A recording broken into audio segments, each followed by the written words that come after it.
everyone, how are we doing? Yeah, good. All right. I think people are kind of trickling through as the evening kind of goes on, but I just want to say thanks a lot for coming tonight. Really, really appreciate it. So yeah, without further ado, we're going to kick things off.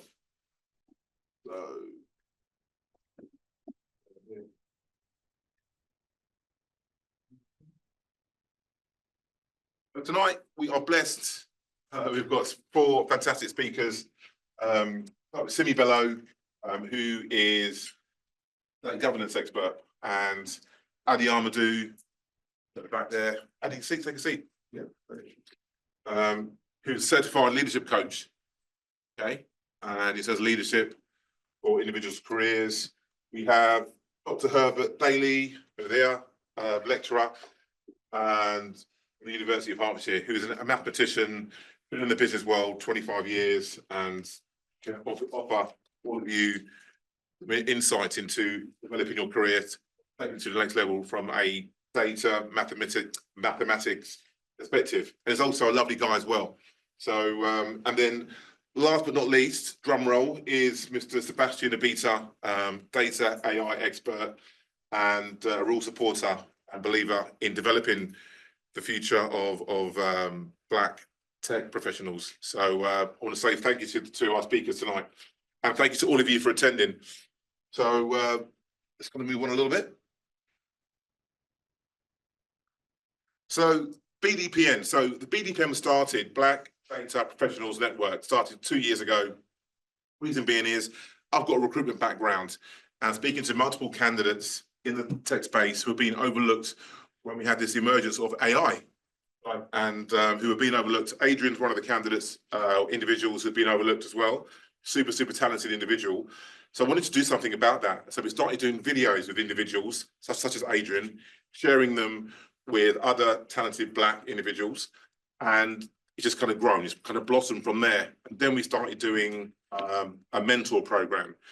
Then we've done the Data Science Academy, and now we've got a CV database, which is our next part of the offering. So any individual that's Black or sort of colour that's working in tech that is open to new opportunities or wants a new role, they can upload their CV to the database for free of charge, and there's no cost for that.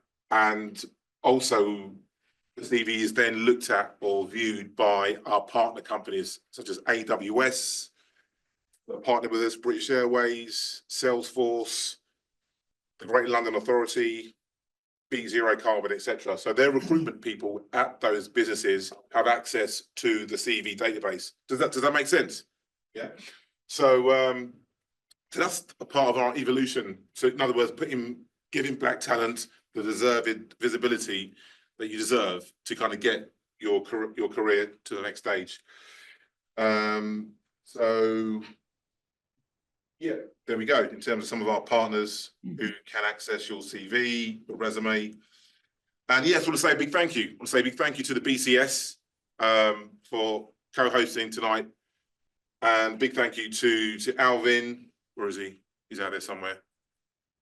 To Alvin and to CK, who's not here, unfortunately, he's had an emergency. And to Yusuf. So that's it. That's all I want to say. And we're going to kind of kick on with proceedings. So up first is a speaker, Mr. Herb Daly. If you want to come up this way, Herb. Thank you. Thank you very much.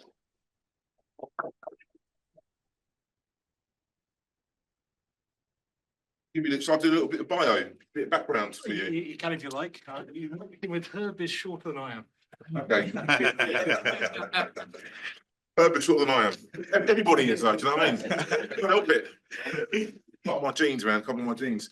So Dr. Herbert Daly, academic and engineer with a background in enterprise systems development and modelling. He is best known for his work developing leaders at university by establishing award-winning student BCS chapters and empowering them to create career opportunities that work for them.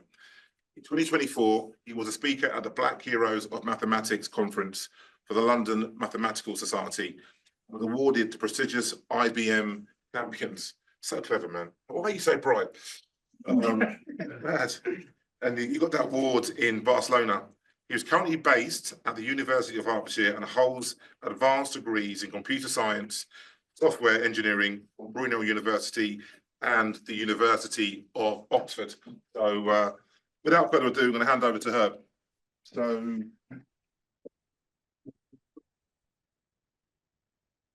It's needed. Maybe I'll roll back to yours because yours look quite nice. Let's talk about that one. Hello, good evening, everyone. Lovely to see you. Great to have a kind of a type of audience that we could actually kind of talk a little bit. Now, we don't have long for this kind of initial talk, but hopefully if that resonates with you, we can pick it up later. As we heard in the intro, I'm probably one of the older ones here. I've been knocking around the tech industry for a little while. Some of that has been around leadership. So I used to lead a group called the UKCMG for people who were measuring information systems and kind of how they worked and performance and capacity. In my work as an academic, I've done a lot of things to kind of help student societies kind of get established, a couple of BCS ones, a couple of other ones as well. And in terms of leadership, I've often been a course leader, and I think the thing I do a lot right now is there's a skills and learning stream for a group called GuideShare UK that I do a lot of work with, and this has kind of given me a few insights into leadership for our community and how it works best that I'd like to share with you. Now, if you were to look at my Twitter bio, in the days when we used to use Twitter, so it's gone awful off the boil. The first three things it says: Herbert Daly, academic, advocate, talent scout. And that's very much how I see my role as an academic. So we're sharing these ideas, and we're kind of giving people a chance to kind of weigh them up and try them out. Also looking for potential. We're always thinking, how could we get more out of the people that we're seeing? And particularly when it comes to the leadership, I basically have 4 principles. There's 4 things. If you take nothing away from today, hopefully it's these four ideas.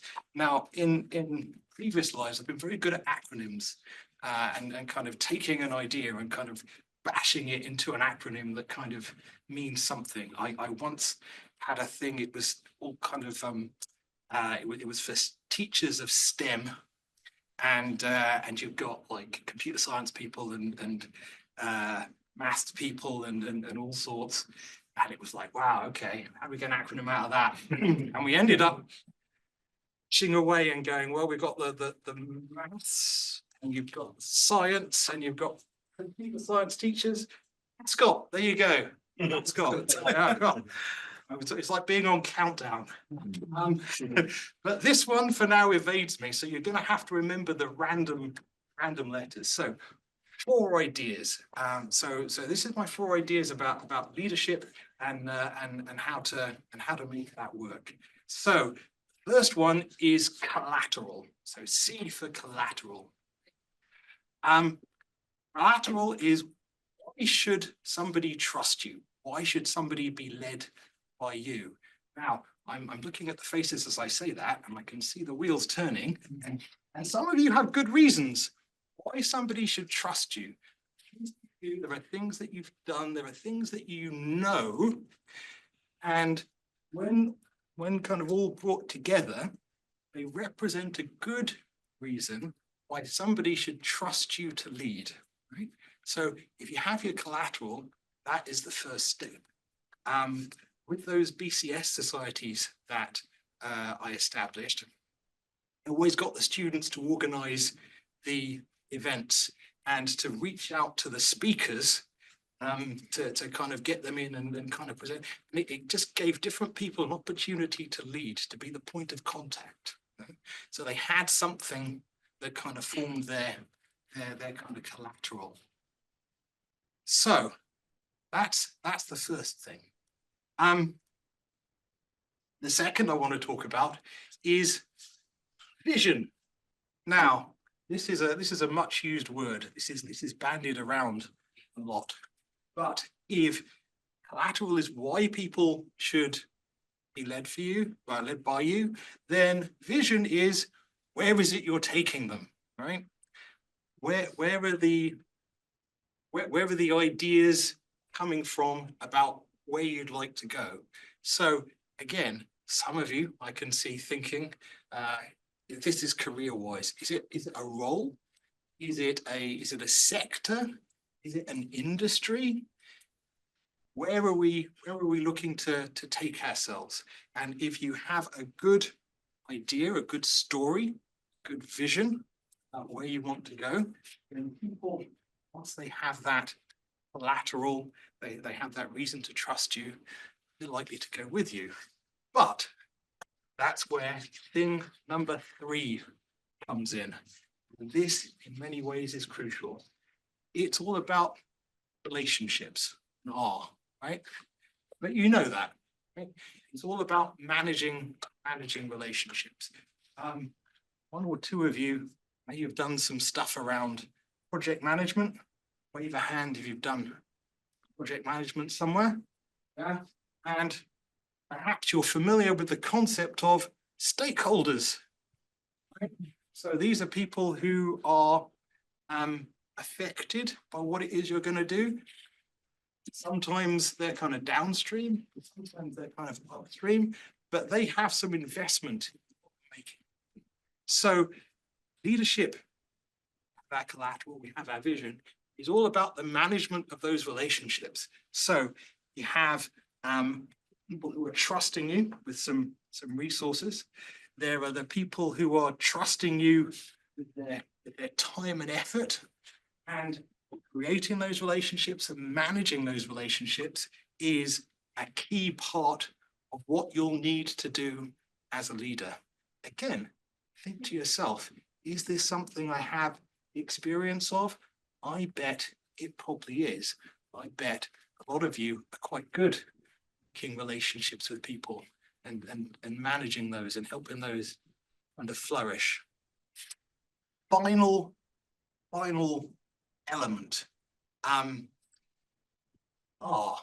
R. There's something to do with pirates in this. R. Resilience. Effective leadership is so often about staying power, about sticking with it. So you've got these relationships, you're managing them. You have this vision, you know where it is you want to go, where you want to take people. You've put down your collateral and people trust you. Now you've got to stick with it. You've got to be resilient. Now you have to carry everyone through on that vision that you've created. Now, Benji gave me a little kind of a time slot, and I know I'm well within it. So I'm gonna do like they did on Blue Peter and go, here's one we made earlier. So would you stand up, sir, Abraham? Yeah, you. So this young gentleman, I met him at when I was at the University of Bedfordshire. How many years ago? Almost 8 now. Really? Goodness sake. How old am I now then? And he came to me with a bit of a problem. And the problem was, he said, sir, I've got this letter from Richard Branson. He says they want to sue me. I say, sue you? He says, yes. Well, I started my own little company and I called it, what did you call it? Virgin Pay. Virgin Pay. That's right. And I'd written the code myself, and I got this letter that says cease and desist. Oh, okay, that's interesting. Well, I think there's potentially some ways we could help manage that, and we had a conversation with the Virgin people, and once they understood that he was, just a young man who hadn't had you know, hadn't known that he was, you know, treading on some important toes. What did they do then? Yeah, actually, they traded it for some kind of opportunity then, which I was eventually not eligible for. But nevertheless, it kind of gave me an insight to the opportunity that's available. I mean, I was an international student, so I had no idea about IP and stuff like that. I mean, from where I came from, IP isn't the kind of word you take seriously. So I had to go through some training. They offered you a place at a conference they were running. Yep. Yeah. So kind of. And yeah, from there, it really opened my about opportunities from there going forward. Well, at least the court issue disappeared just like that. I mean, it's sued for £600 million. Like, how much is my fees? £600 million. I mean, I still have the letter up to date. It's like Virgin sued me. It was a big deal. Yeah, I learned a lot. But from this, I mean, this formed the basis of some collateral that we could use to open up some other opportunities. I think you did some stuff with the BCS, you did some stuff with the Mainframe Society, and have gone on to start your own business as well. Yeah, already go. So do have a chat with Abraham, and maybe he'll have some. Maybe we can elaborate on some of those stories. But the C, the V, the R, and the R. You think of an acronym for me? Come and find me at the break. But beyond that, unless you have some questions, that would be my key contribution today. Cool.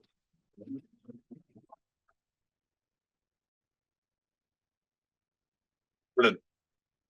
You know, or can I tell any Yeah, questions? anyone questions? Anyone got a question for Herb before we?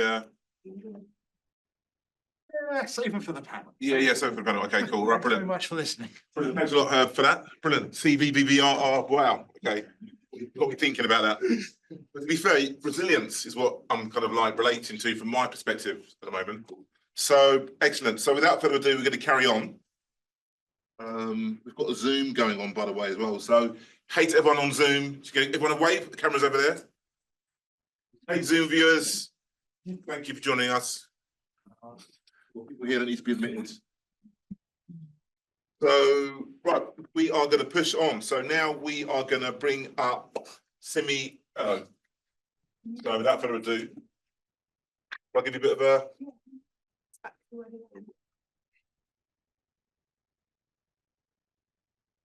How's everyone feeling? I feel very low energy. Yeah. I need to get you all up and do some jumping jacks. Come on, everybody up, everybody up. Everybody up. Doesn't matter what you're wearing on your feet, just up. To this room. I know it's Friday, I know it's hot. Let's, yeah.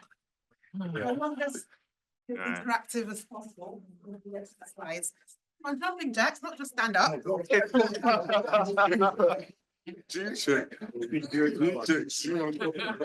thank you. Waving jacks, okay. It's better energy.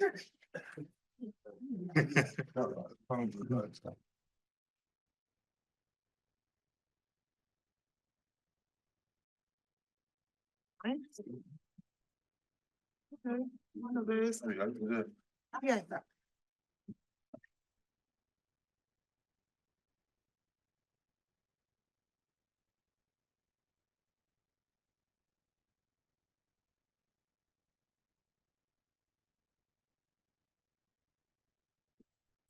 I'll give you guys a little bit of a background, add a bit of context to Simi Bello.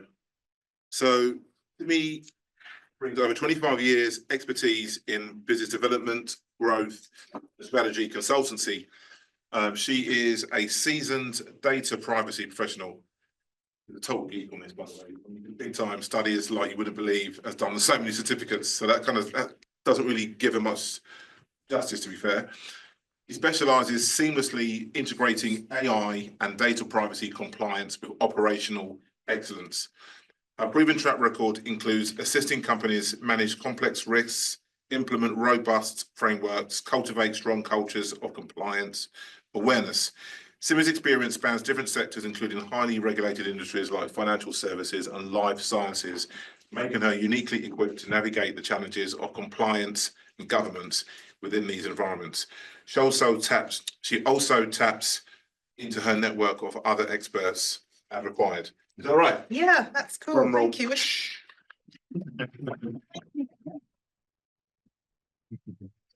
That's so bad. No. Or maybe you might have to use the, it should be working, it worked earlier. Can I just use, The clicker doesn't work. Yeah. it doesn't work. So- It's not working, no? Down key. You don't need a laptop. It's Oh, useless. goodness me. Is it? No, I do need my slides, unfortunately. So you sure? No? No, that's the last one. No, don't show the whole film. Oh, Please shut your eyes. Right, sorry. Right, Senator. going on here? We're at the BCS. I need help, then, guys. I need, what's going on here? If that's not working, I mean.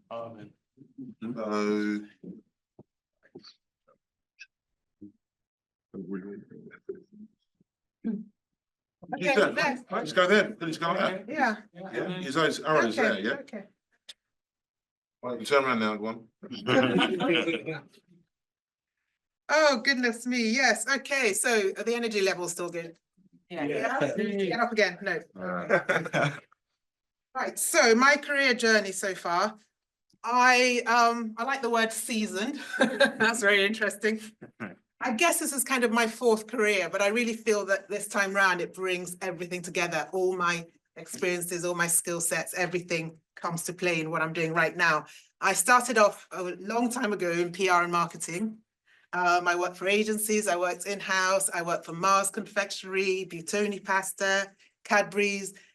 The chocolate bit was excellent because I'm an absolute chocoholic. And at one point when I was in PR, I had a room full of chocolate at my disposal. No, sorry, for sending out to the media. But I could also have a little bit. And then I moved, I went on to working as an inventor. I came up with an idea for hair pieces for Black women, and I invented that called the Simi Weave, the original U-part wig. That's another story. From inventing the Simi Weave, I got a lot of interest from people, especially women, young women who are running their own business, who had their own ideas, wanted to commercialize an idea.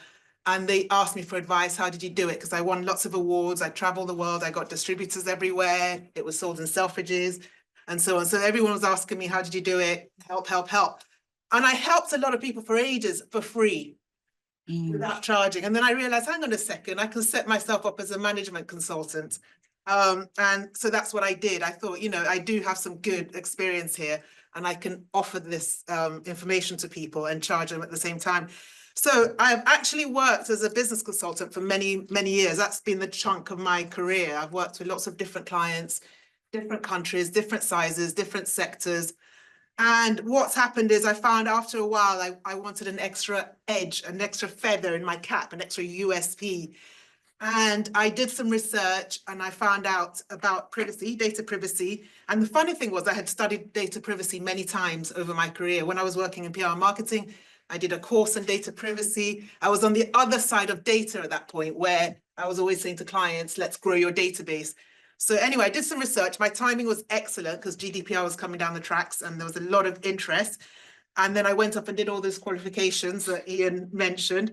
And I started working in data privacy. So it started off as being a feather in my cap from being a business consultant. And whilst I was a business consultant, I should mention, I did a lot of coaching and training and workshops, and leadership is one of those topics that always comes up. I mean, it's very, very hard to cover in about 10 minutes. So I'm only going to touch on it. So right now, for the last few years, I've been working in data privacy, data governance, and more recently, AI governance. There's definitely a lot of overlap between AI governance and data privacy. And a lot of companies have just given all the AI governance work to privacy people. Boom, there, off you go. Luckily, my geeky side has really come out because it's something I'm really interested in. So yes, I took a qualification for that. So I'm a qualified AI governance professional as well. Now, It's amazing, by the way, isn't it? No, that's like round of applause.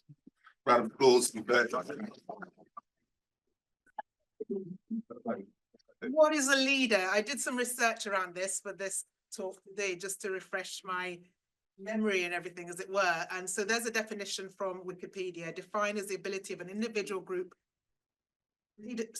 organization to lead, influence, or guide other individuals, teams, or organizations. Does anyone disagree with that? No? Okay. There are lots of cultural nuances, though. Different cultures emphasize different things. So I've got some selections, some examples here. Somewhere like China, it's all about moral integrity, character, honesty, responsibility. Ghana was an interesting one. Anyone from Ghana here? Yeah, all the definitions were all about him and he. He is this leader. I wasn't impressed with the definitions from Ghana, I have to say. All about traditional authority, inspires, responsible, guides, influences. Okay, fine. America commands a group, organization, or country. I thought that was quite interesting because right now we know what American leadership means, don't we? You just have to have money in the bank and you can do what the hell you like. And sorry, that's another conversation. Nigeria, it's about authority, certain qualities, role model. Japan, it's all about group harmony because they're really into the group, the togetherness, the community. And then in the UK, I thought this was interesting. Guides, inspires, directs others, position of authority, influences someone in charge, like a political or business lead. I knew politics would come into it because everyone, and I was thinking of the Boris Johnsons of this world. I was like, are you serious? But anyway, so what I'm trying to say now is no matter what definition you look at, certain words come up again and again and again. It's always to do with confidence, in terms of qualities or personality. They talk about confidence, charismatic, persuasive. You always hear the word influence, inspires, motivates, instigates. The list is there. Anyone disagree with that list? Anyone want to add anything extra? Okay, one of the best definitions I've come across a leader is, what is a leader? Just simply someone who has followers. End of. And that, you can work out what that means. So, and I think that's a really good definition because it's important to appreciate that, you can be a good leader in your personal life as well. But today, we're here to talk about we're talking about leadership in the organization, in the company, within your company, business, organization, whatever. We're not talking about the personal side. So I had a quick look at some of the job titles. On the whole, in the workplace, leadership is all about seniority. Having said that, if you think of the definition of leadership, a leader is someone who has followers. I'm sure all of you have worked with people who are in junior roles, but for some reason, people listen to them, people follow them, people ask them to come into meetings, people ask for their opinions. Those people have leadership qualities. So it's, yes, of course, it's about your job title and what senior level you're at, but it is possible to be a leader in a more junior position as well. And then when you look at what the job descriptions are asking for in terms of skills, qualities, it's really interesting. The hard skills is actually the smallest aspect of it. The actual technical expertise, education, and certification. So the combined skills is a bigger piece, which is, a mixture of what you've learned, what you technically can do, but also your soft skills. The soft skills is definitely the biggest element. It's all about vision and influence, like Herb mentioned. Communication and relationships always comes up, every single job description. Team development and management, accountability, decision-making, self-awareness, adaptability, culture, and legacy, all those words. Anyone got any to add or remove? No? Okay, good.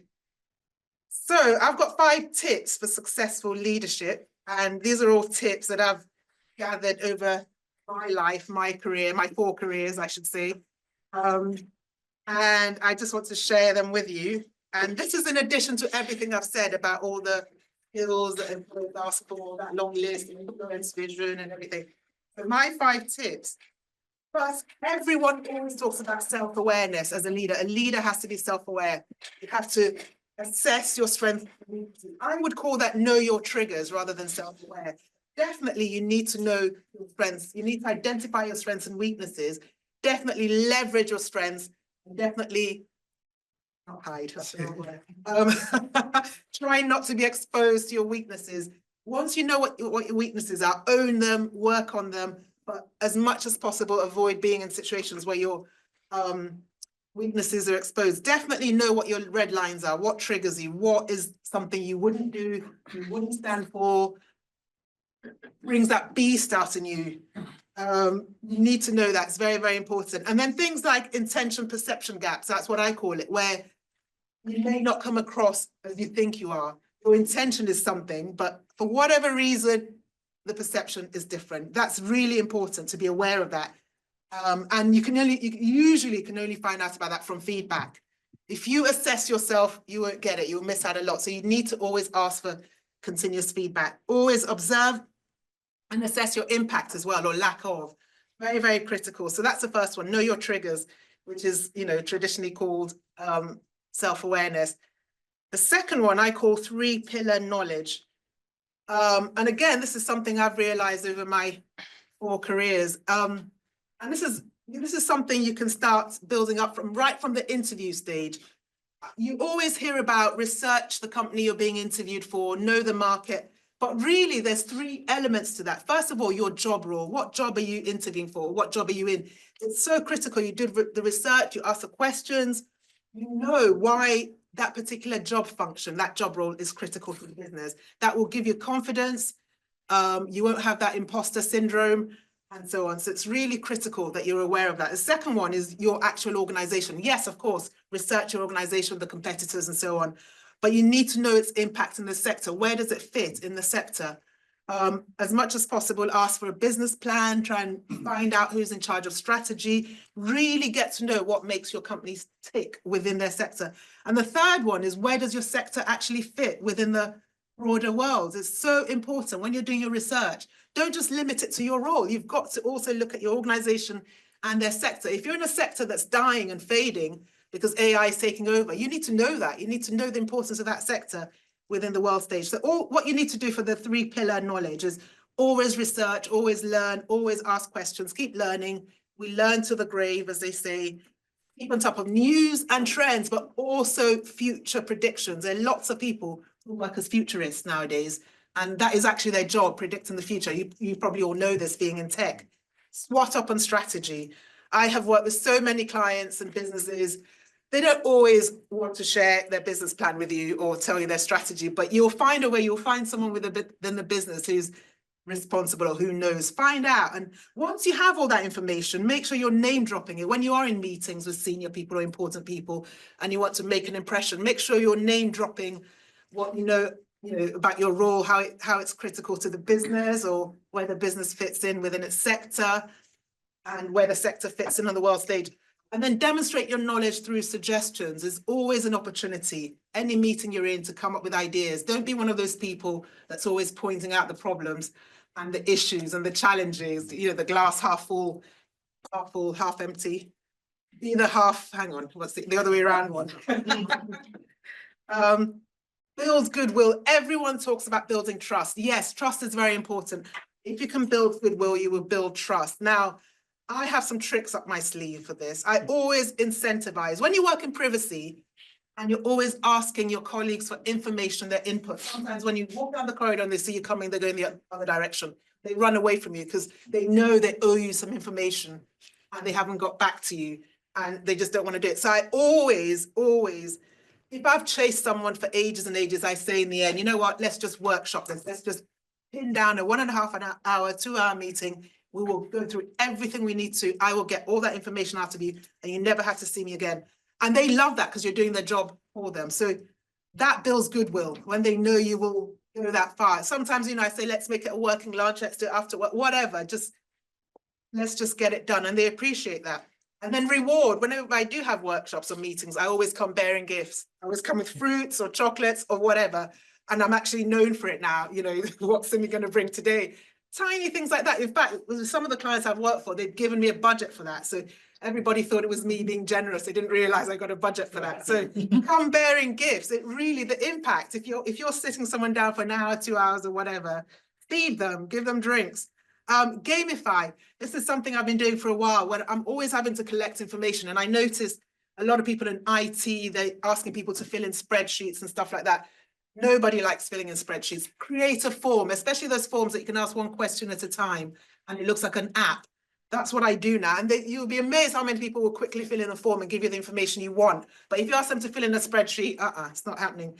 Uplift others. Always, if someone has done something, let's say someone created the template that you're using, always credit them, give them the credit that they're due.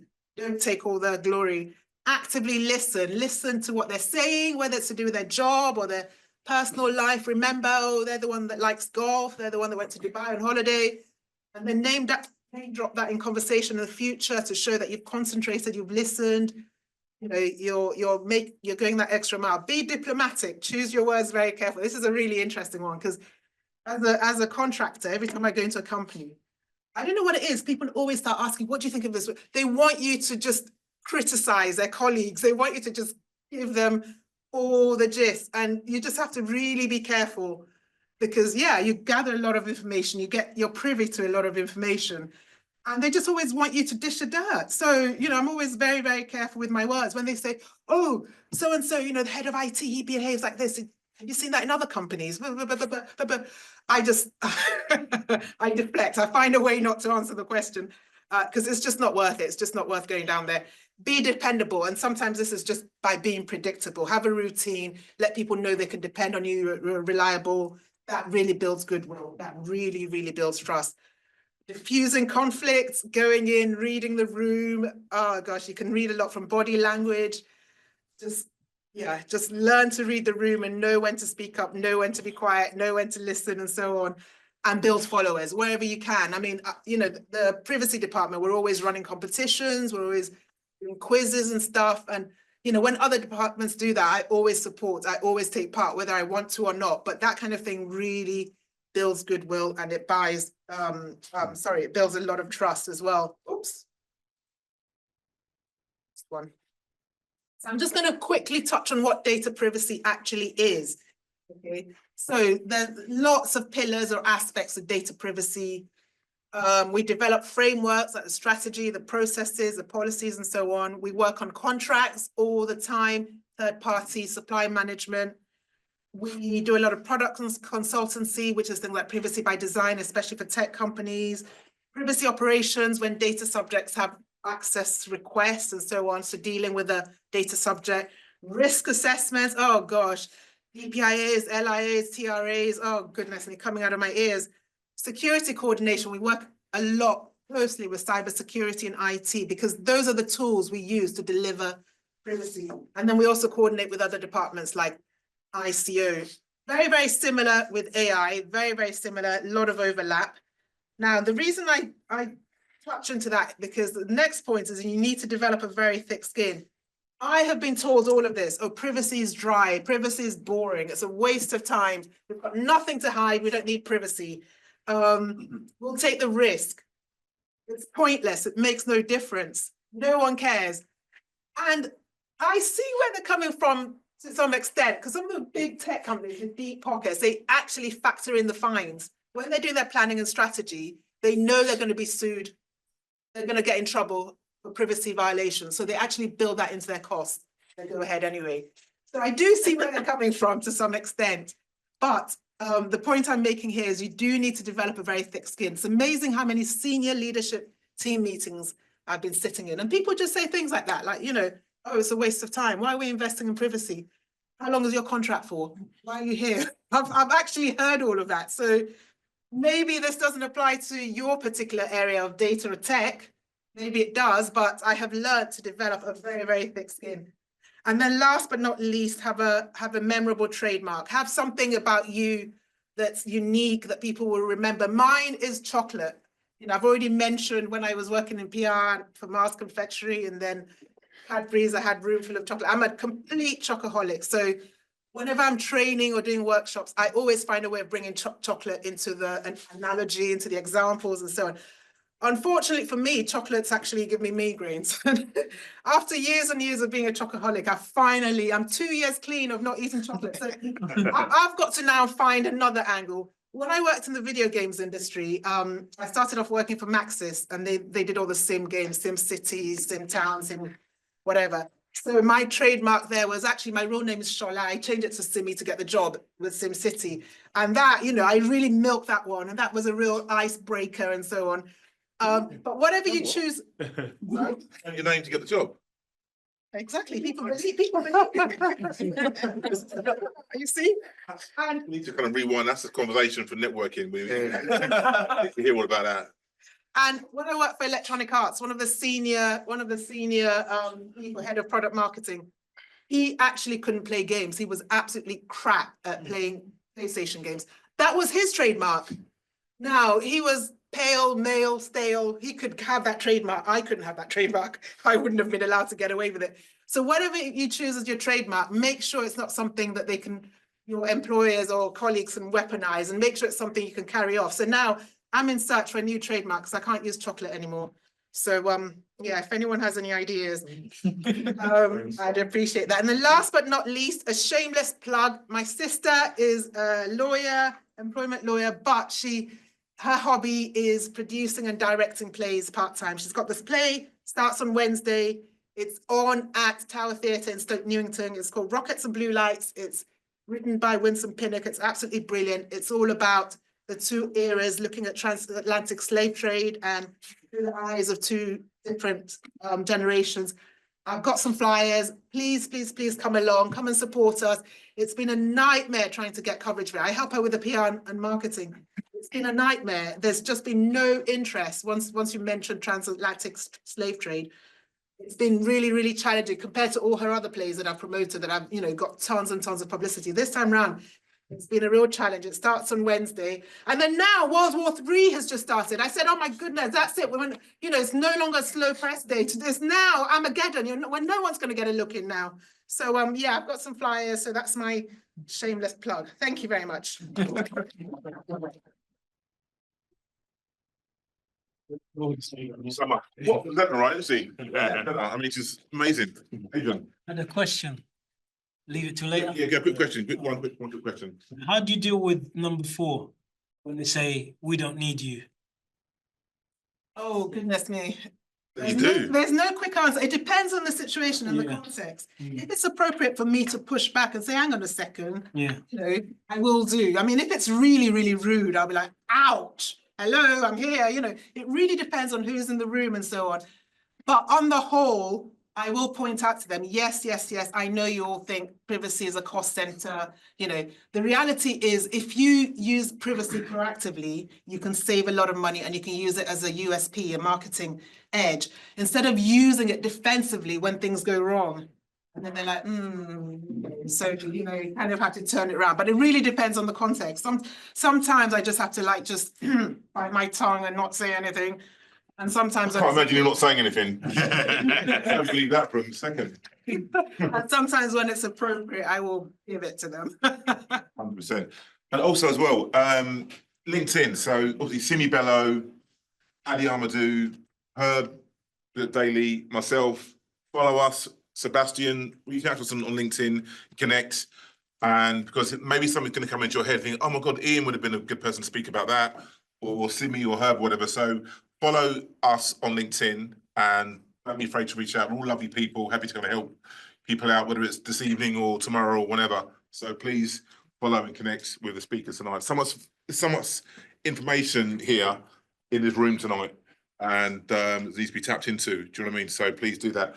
So without further ado, is our certified coach, Mr. Adi Amadou. And a bit of background to Adi.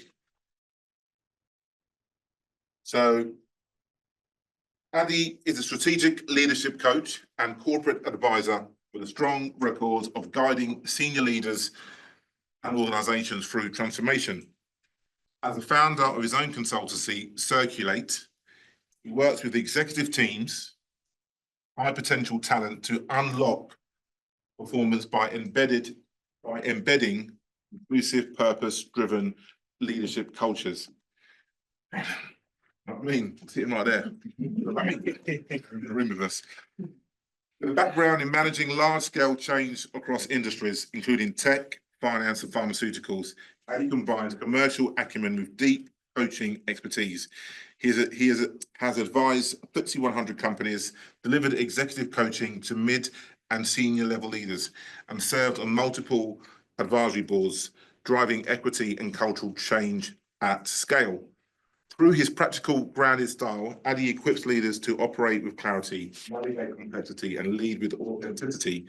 His approach centers on helping people connect their values with their performance, because he believes the most effective leadership is personal, not performative. So without further ado, Adi Amadou.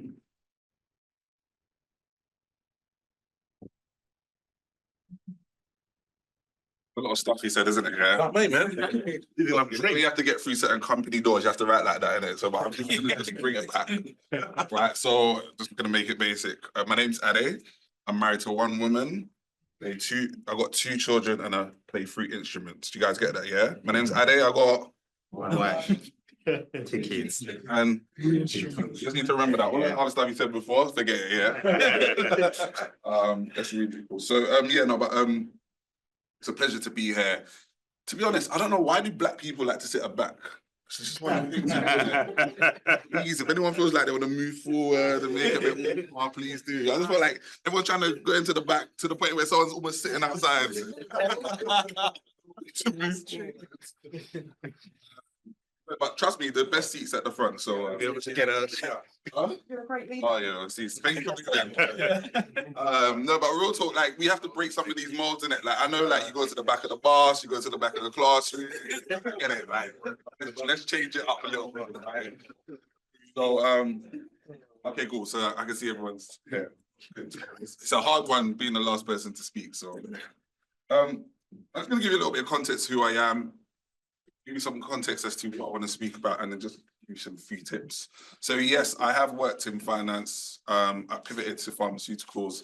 Then I was headhunted to work in tech, which is a bit of a weird one because like, oh, okay, this is interesting. And I feel like those 3 careers have really kind of shaped who I am, both in a good and bad way. So that's one pillar of who I am from a work professional. Second aspect is I just finished education a couple of years ago. So I did my executive MBA at Warwick Business School. It was phenomenal, one of the best experiences I've ever done. And that built the foundation for me to do a lot of empirical research on an area that's really I'm passionate about. And I'll share a little bit from what I did with that. And the third pillar, you can tell I like numbers in it, right? The third pillar is I'm a career consultant. So yes, I do have a company called Circulate. I do work with organizations and I go in to help both the executive leadership figure out strategies of how they can make their leadership more inclusive. But I also work with sort of emerging talent and just give them the realness about the landscape that you're currently in and what you need to do in order to navigate it, right? So we had where we were before, which is not where we want to be, and we have where we want to be, this ideal situation. But I think a lot of people forget that we are in a transition period. So I want to kind of arm you with the tools that will allow you to thrive in this transition period, which I think some people kind of take their eyes off. They're just thinking about the golden land, the milk and honey, and they act like they're in the milk and honey, forgetting that actually we're in a transition period and you need to be able to thrive in it. So I did my dissertation, I think it's 18,000 words, and the title was, what are the barriers to black men getting C-suite roles in the FTSE 100? Some people might say, why black men? Because I'm a black man. It's easy, right? Wasn't anything against any other protected group, yeah? It was just easier for me to be able to identify with some of the experiences that I was going to do my research on. As of the time when I applied to go to uni, we had no black CEOs in the FTSE 100. We had no black C-suite, no chief financial officer, no CEO, and no chief operating officer. That's 3 times 100. Across 300 roles, none of them were black. Okay. When I left uni, We had one black CEO. How many people know we've actually got a black CEO in the FTSE 100? How many people actually know what the FTSE 100 is?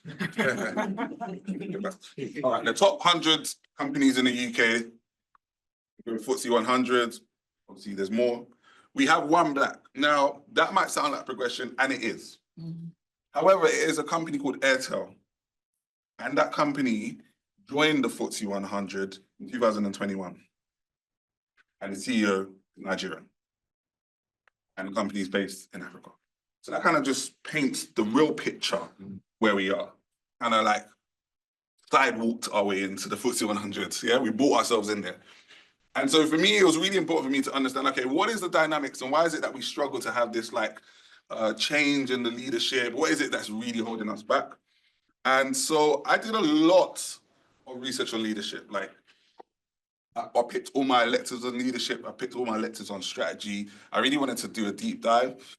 I got to speak to some phenomenal leaders. Like I'm talking about, I had a perfect storm. So one of the tech firms that I've worked with is Meta. Anyone know Meta? Facebook, WhatsApp, all that good stuff. So, you know, if you knock on someone's door and they see Meta, they're likely gonna open the door, trust me. It's so funny, I had emailed people in past life and I got air. Then I emailed them again with the Meta and they responded. I'm like, can you see my previous message? But as it was, a lot of the research that I got from these senior executives, and there's some phenomenal ones, like if I name them, you will know them, but I can't because I signed a confidentiality situation. But a lot of them really opened up in a way that was like kind of scary. Like you see these leaders and you're like, yeah, they're bad. They're like really doing their thing. But then they talk about the realness of what they go through. And that's what I'm going to talk about. So from a leadership point of view, no one should think that they should go into leadership because they want to be a leader. You'll get lost. Being a leader is not what it seems to be, right? And a lot of the leadership types that are out there, they glorify this leadership role. But one of the leadership, I'll call it one of the leadership types that I really resonate with and I really kind of like, it really kind of defines my values is servant leadership. Has anyone heard of servant leadership before? If you haven't, don't put your hand up because I won't embarrass you. But who's heard of servant leadership before? Okay, great. I'll just give you a quick high level view. The whole essence of servant leadership is that, yes, you are the leader, but your whole existence is to serve the people you lead. A bit weird, isn't it? Because you're leading them. But the whole essence of that means that you are empowering the people that you are leading. You're not scared about the leaders that are being built because you're actually building them to be better leaders than you. Everything that the people you are leading need, you are there to enable them to do. Does that make sense? And so when I started to see leadership from that lens, it no longer became, oh, I want to be a leader. It became, what impact am I supposed to have in my community? That could be my family, that could be my local community, it could be my organization, it could be London, it could be UK, it could be the world. Whatever I was born to do, I'm going to figure it out. So on that basis, when you see leadership on that view, don't hastily want to be a leader. Because once you're in that leaderish hot seat, it's hot. And if you're in that seat in the UK as a black person, it's 100 times hotter. And that is the reality. I'm not here to scare anyone. I'm here to unlock our minds. Okay? And so if you still get to the point where I want to be the leader, great. What do you need to think about? And these are some of the outputs I took from my research. When you go into leadership, the first thing, there's 3 things I'm going to talk about and I'm done. First thing you want to do is, what does leadership look like in the context of where you are? When I was in finance, leadership looked like this. It looked like wearing a tie, shirt, shiny shoes, yeah, and not looking butters. Trim, everything, yeah? You could tell me that I was black, but you couldn't say I'm black and butters. Yeah? So I always used to get the prize for best dressed. They'd be like, oh, like, where'd you get your suit from? Where'd you get your tie from? If you go to church, you're gonna dress well in it. So I never missed a beat. I used to work, most of the finance jobs I've done was in Canary Wharf. If you work in Canary Wharf, everyone is dressing for the nines. Everyone's competing with each other. Shoes are shining, everything like we don't even wear backpacks. We hold them fake briefcases. Yeah. That's what leadership looked like. And it might have changed over time over COVID. Now people are losing their ties and all that. Everyone's wearing jeans to work, great. But when I was in that environment, it was one way. Then I went into pharmaceutical. I went to work the first day, suit, everything, buff down. Everyone's wearing shirts and chinos. I felt like a neek. went to the toilet, took my tie off, because leadership didn't look like that in pharmaceutical. Do you understand what I'm saying? Changed. I need to understand the context of what leadership looked like there. And then guess what? Got into tech. What's everyone wearing? Flip-flops and short. Come on, man's getting the Jordans down, the flat caps, no one's batting an eyelid. I can never do that in finance. Probably couldn't do it in pharmaceutical. But in tech, no one cares what you wear. To the point where like, people are like, you're not tech, bro. I'm coming into work with like chinos and shorts. Like my wardrobe is set up from finance to pharmaceutical, so it's not going to change overnight. Do you understand? Like, and I remember I went to a networking event. They're like, "You're not tech, man. You're finance, isn't it?" And so, but what I'm trying to say is, and the crux of what I'm trying to call out is, understand what leadership looks like in the context of where you are, right? And even in your job, like understand the rules of the game. If you don't understand the rules of the game, you will not understand how to excel in that environment. You can't contextually show up. And that's what a lot of leaders talked about. Now, my whole study and the premise of my study was, we might do everything we need to as leaders, but we're not viewed as leaders. And that's the one thing that holds us back. A lot of these people that I interviewed talked about, they would be the ones that are making the money. They're the ones that are bringing in all the relationships. But when it came to that promotion role, the job was always one for the boys, always for their friends, never for them. And so it's like, how do you break this mold of what leadership looks like? So you need to understand it. You need to exceed it. You need to get to the point where even if they don't like you, they can't get rid of you. Because, don't like him, but he's really making all the money. And I know you're laughing, but you need to get to that stage. Because it's all great that you want to go to work and you want a diverse environment. That's fantastic. The diversity that really matters is the diversity of mind. There's no point having all different people looking on the table and they think the same way. So what are you bringing to the table that's really going to keep you at the table? How long have I got? Because I'm going to be here for a while. Otherwise. Oh, yeah. Second one, understand why you want to lead.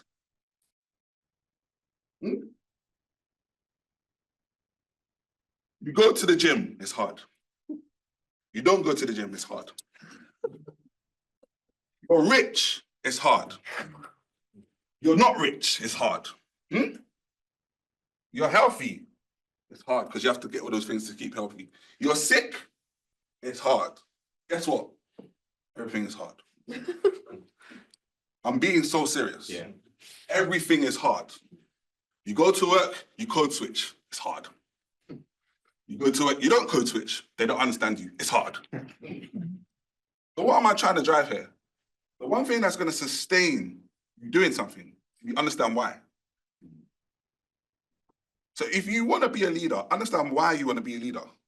Remember I talked about servant leadership? The one thing that keeps me going is the fact that I know why I want to do what I'm doing. And when it gets hard and it's tough, cool, everything is hard. But I'm choosing the hard that I want to get involved in. Why?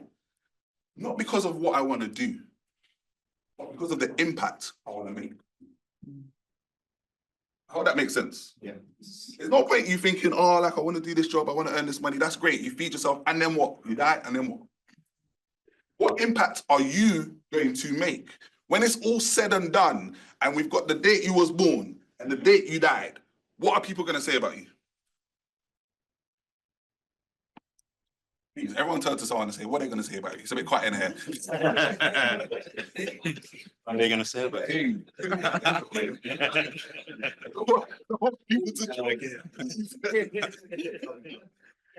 have an idea. You can tell I'm a coach, innit? Because I ask questions. That's what I do, it's my job. Our job is to get you to think different and really challenge yourself about the stereotypes that you set for yourself. Next one. I'm going to stay there. Be intentional, strategic about your leadership. Say it again. Be intentional and strategic about your leadership. Yeah? Every leader you see, they already probably started doing that from like when they were 3 years old, 5 years old. Parents sent them to private school. You know, they went to a certain type of school, certain type of area. They've grown up, come out. They've got like when they're 16, they're already doing some internships. And then when in uni, they might have been doing like those summer internships. They might have even done industrial, just to like figure things out. They've landed a job. Soon as they come out of uni, 50K, bam. Oh, how did that happen? Don't ever get twisted. These people are strategic and intentional. All now, some of us in our 15-year career, we're like, what do you want to do? I'm not sure. Whoa. And then you want a promotion against someone that knows what they want. Wow. Ain't even gonna give you the job. To be. If you are not strategic and intentional about what you want, I promise you, everything that you think looks good is gonna just go over your head. It's just gonna fly. Every single time you go up for promotion, you did well, you met expectation, but just looking for a little bit more. You start reading in between the lines. What's that more? Who do you need to speak to? A lot of us want mentors that look like us, and that is fantastic. A lot of us want sponsors that look like us. That's amazing. But I tell you, the best kind of sponsor and mentor is the one that can give you perspective of your blind spots. No point someone coming into the room and you guys are just vibes in. Yeah. You need someone who can say, I remember when I was in Barclays, the most ridiculous thing. My manager, I said, look, here come. The managing director's office is there. Every single time you go to the toilet, go through that door, come back through that door. Because if the managing director sees you walking around all the time, they're gonna think you don't have anything to do. Yeah. You see that, you know? These times, if it's one of my guys, like, yeah, what's good, bro? Yeah. In front of the managing director's office, two of us. In fact, when they serve us the letter, nobody should start crying. Because when he gave me that perspective, I remember as well, I used to go gym at like 11 because that was just a quiet time. One time they were looking for me. The last time you go to gym. Yes, I didn't even argue. Perspective. Yeah. It's so key. So key. And so this is a part of being strategic and intentional and unapologetic. Like, if that's what you want, go for it. If it doesn't exist, who cares? Oh, I can't see what I want to be. That's great. There's a lot of things that weren't before and they are now. Didn't stop anyone creating it. Just because it didn't exist before doesn't mean it wasn't created. If you can't see it, you be it. So yeah, I'm one of them people that kind of bust all them myths. I don't really subscribe to all the cliches. That's all good. But yeah, that's me done. I'll be here obviously to answer any questions, but hopefully you talk one or two things.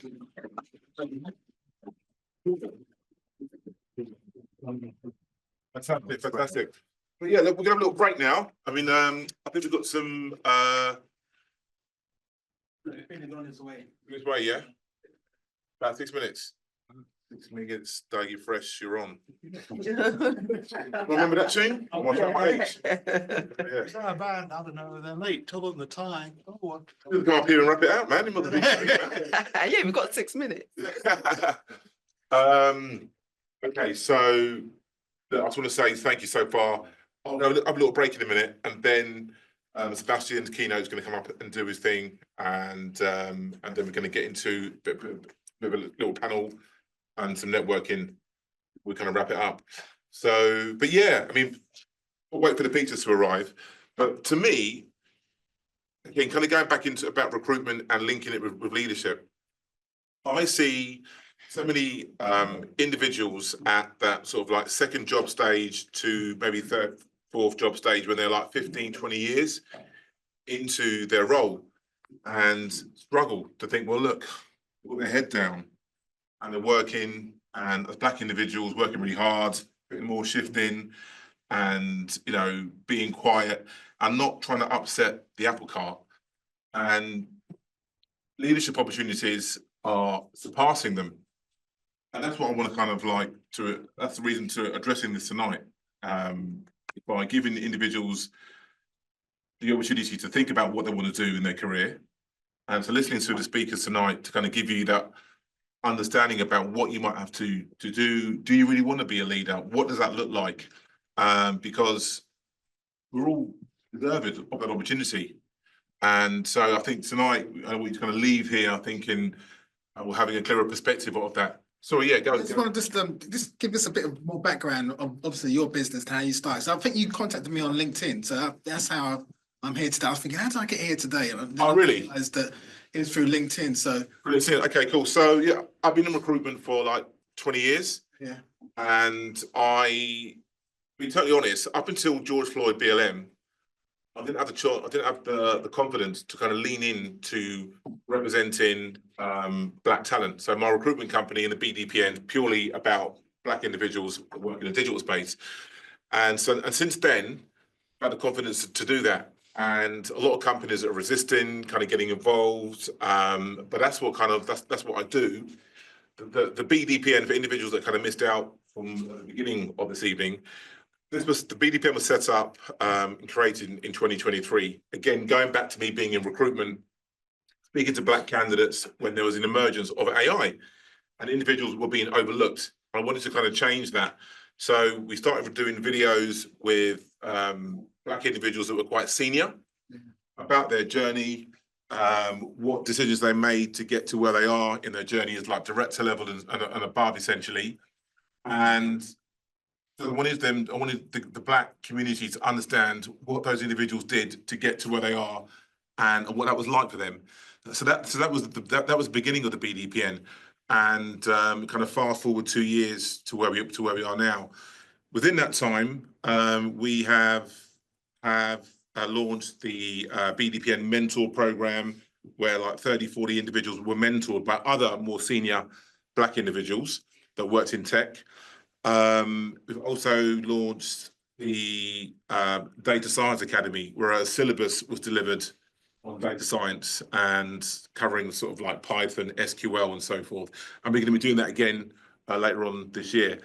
So, because I see the reluctance in individuals from companies, and in terms of opportunities where black individuals aren't given opportunities to progress. I speak to candidates who have been at a company 4 or 5 years or more and aren't given the opportunity to be promoted, and that pines me, especially because I've got kids of my own. So that's kind of my value. That's what I'm about, really. So I don't know whether does that answer your question a little bit. Yeah. So anyone else got a question for me before these pizzas arrive? Anybody else? Right, go for it. I guess my question is, how do you keep the light shining on black individuals when in some corporate spaces it was seen as a trend based off of the George Floyd situation, but now you can see that some of the biggest companies in the world are cutting budget and hiring black individuals. So how do you keep it? It's so tough. I mean, I'm doing it all the time. I mean, there's so many companies. Repeat the question, didn't quite hear all of it. Okay, so basically what you're saying is, how do we keep this shining the light on black talent in terms of giving black individuals the momentum to achieve their potential? And it's tough. I mean, it's challenging. So, for example, I was telling someone earlier on today, in the insurance industry, for example, I mean, I was telling somebody about this earlier on tonight. You've got in the insurance industry, there's like 1% or 2% of black individuals that work in insurance. From a technology perspective, it's dire. And on the whole, in technology on the whole, it's like between 4 to 5% of black individuals occupy roles in tech, which is really, really shocking as well. So, but the insurance sector is really, really bad. So I approached the Association of British Insurance and challenged them about that, and had about the situation in their industry. This was earlier this week. and to say to them, look, you've got all this and that on your website about diversity and inclusion, but what are you actually doing about it? How are you attracting Black individuals to the industry? What have you done? And I've done nothing about it at all. And so I'm meeting up with them again next week and to engage with the 300 members. So they've got like Direct Line, Agius, Allianz, all these other insurance companies. And for their governing body, the Association of British Insurers, to tap them up and do something about it, to showcase the careers in the industry to you guys, to show you, look, this is what a career in the insurance industry looks like from a data analyst point of view, or from a compliance or data governance point of view, or from the software engineering point of view, because a lot of the job descriptions that they push out for those jobs aren't written, or they're written in a way that make us feel as though I don't really want to apply for that job. A company where they're coming across doesn't really resonate with me. And so if they really want to be inclusive and they really want to see diverse talent and ethnic talent, they've got to change that. So I'm now putting it on them to say to them, well, look, we've now, the BDPN is now a community, and with this potential talent that would work for you, showcase that. Show us why should we work for you? How diverse are you going to be? How are you going to make the Black community feel comfortable working within your environment? So, they're the sort of things that I'm working on. So that going forward, that we are actually a part of working within these organisations and feel comfortable within those environments. So that's what I'm doing. That's what I'm about, because I see it from both sides. I see the client side of it, and I see Black individuals that want to progress and they can't. Do you know what I mean? So yeah, cool.